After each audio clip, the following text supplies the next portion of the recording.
they hunt for those targets, find them, and they attack them without human permission, it could have really big life and death implications. So drones play a huge role on the battlefield in Ukraine on both sides, for Russia and Ukraine. Ukrainians are producing 4 million drones a year, and they become a dominant feature in the fight back and forth between Russia and Ukraine. Now, right now, most of these drones are piloted by humans, and so that makes the communications link between the human drone operator and the drone itself a point of vulnerability. There's a lot of jamming going on the front lines, and so there's a couple ways to get around that. One is using fiber optic cables between the drone pilot and the drone, and there's some of that going on.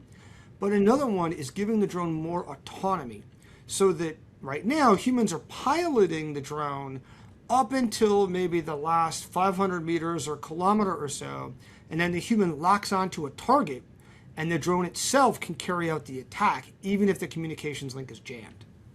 For the most part today, humans are still choosing the targets that their drones are attacking. So a human is piloting the drone, sees a target, locks onto that target, and then if the communications link is lost, the drone can complete that attack. Now, over time, we should expect that zone of warfare that machines fight in expands.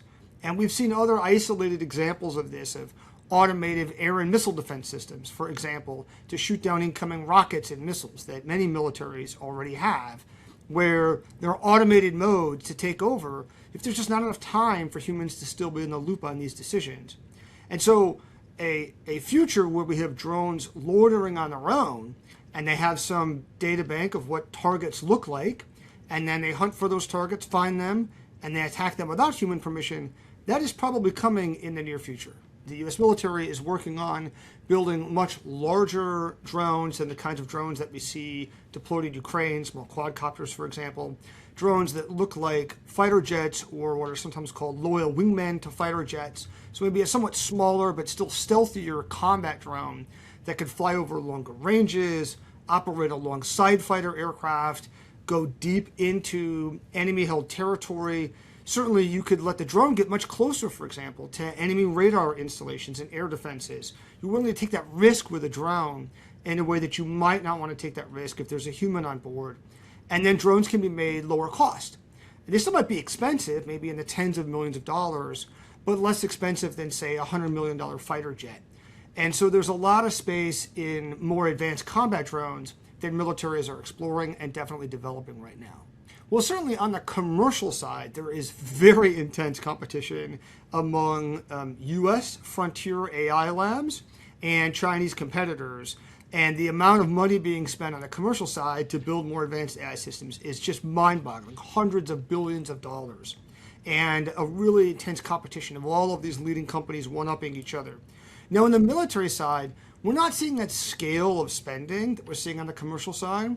And so this is a very different kind of technology competition than, for example, the nuclear arms race in the Cold War, or even the space race, which was, very much dual use, had commercial and military components, but was funded by governments.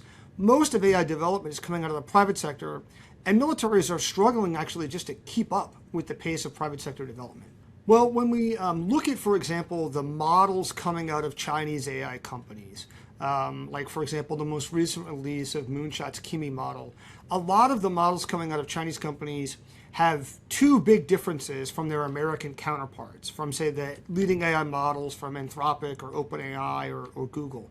One is that there's a degree of ideological biases to align with the Chinese Communist Party that are baked into these models, that we could see when you ask them about things like Tiananmen Square, for example. They have been trained to give answers that are going to be acceptable inside China because China is so heavily censored. And in fact, China's regulatory authority on the Chinese internet regulates AI models, and so the Chinese companies have to make sure that they comply with Chinese censorship. But the other thing is we see much less safeguards around things like cybersecurity or biosecurity risks. So over the last 6 months, we've seen this really dramatic improvement in the ability of AI models to do things like find cyber vulnerabilities, which could be used for good reasons to find and patch vulnerabilities in software, or could be used to hack software. And a lot of the US companies put a lot of safeguards around their systems. They don't want to give these tools to hackers. They're finding ways to give them only to defenders. And we don't see those same safeguards around Chinese models. So I think there's a couple areas where there are pretty significant differences between the technology coming out of the United States and China. I think it's very much an open competition. Now, right now, if you look at the leading models coming out of US and Chinese companies are a few months ahead.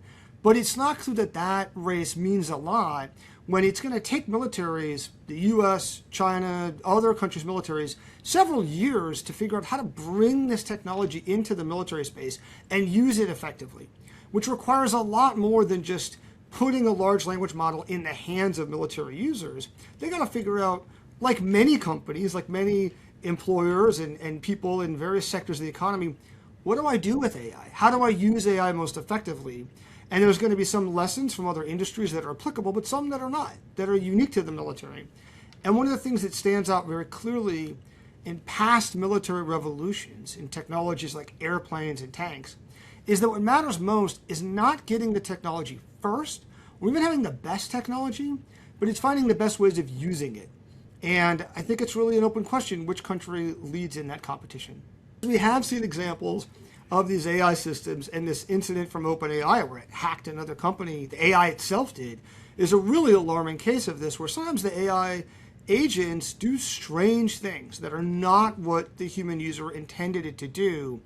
And of course, in a military context, that could mean something kind of minor. Maybe it moves some, logistics somewhere, from here to there when it shouldn't have. But it could have really big life and death implications. It could have implications for escalating a conflict or trying to end one or starting a war. Could have huge cybersecurity implications if an AI agent operating on a military network decided to, do something that was, go rogue sounds a little dramatic. It's not wrong, right? It does something that's not what you want it to do. That could have real serious real-world implications. And I don't think anyone, even at the leading AI companies, has a good way right now to make sure that the AI system always does what you want it to do, which we're going to need for some really high-stakes applications. Well, what's interesting is that artificial intelligence today is actually very hardware intensive, requires a massive amount of computing power to train AI models and then to run them. And the most capable models that are able to do more things, that are able to accomplish better tasks, that are better at cybersecurity, for example, are going to use more computing power. And then, of course, to use it at scale, to use large numbers of AI systems or AI agents requires an enormous amount of computing power, which is we're seeing this huge explosion in advanced chips being shipped and produced and shipped around the world. We're seeing a huge explosion in data centers around the world. Now, this supply chain for AI hardware is actually very tightly controlled. Most of these leading chips come from Taiwan. The technology to build them comes from 3 countries, Japan, the Netherlands, and the United States. And this has allowed the United States actually to put export controls on these leading chips and manufacturing equipment to China. Now, there's a lot of smuggling going around. Certainly, we're seeing Chinese companies release very advanced models, so they are finding ways around these restrictions. And I think one of the challenges for the United States and its allies is to find ways to tighten up some of these loopholes right now to widen the gap between democratic nations and authoritarian ones like China. I mean, there's certainly a lot of positive applications. A lot of the functions that militaries will want AI for are actually not combat related. They're back office functions in personnel, logistics, maintenance, things that are not very exciting. They don't necessarily make for very interesting science fiction movies, but they're really important to military operations. And I think in terms of reducing humanitarian harm on the battlefield, there's an opportunity to use artificial intelligence to give militaries better situational awareness about what's happening. And to the extent that they are countries that care about reducing civilian harm, and obviously not every country does, but countries that do can use that better information and AI to avoid civilian casualties, to make sure that they're more precisely targeting the enemy. So I think there are ways to use artificial intelligence to make warfare more precise and more humane if military sees it.